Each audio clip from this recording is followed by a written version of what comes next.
মানবিক পুলিশ। চারিদিকে যখন পুলিশের বিরুদ্ধে ভুরি ভুরি অভিযোগ, সেখানে মানবিক রূপ ধরা পড়ল মুর্শিদাবাদের সালার থানার পুলিশের। অসুস্থ ও মানসিক ভারসাম্যহীন এক নাবালককে উদ্ধার করে তড়িঘড়ি চিকিৎসার জন্য সালার গ্রামীণ হাসপাতালে নিয়ে যান। বর্তমানে চিকিৎসাধীন ওই নাবালক। শুধু চিকিৎসা নয়, ওই নাবালকের খাওয়া পড়ার দায়িত্ব কাঁধে তুলে নিয়েছেন স্বয়ং পুলিশ।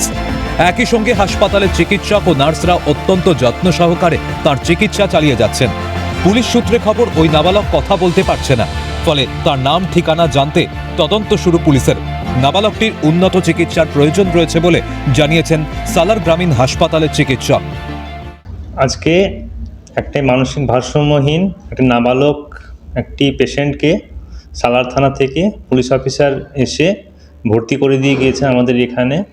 বাচ্চাটির ঠান্ডা লেগে আছে এবং তার সঙ্গে তার একটু শ্বাসকষ্ট আছে। তার জন্য তার ট্রিটমেন্ট করার জন্য আমরা তাকে আপাতত সালার হসপিটালে আজকে ভর্তি করে রেখেছি।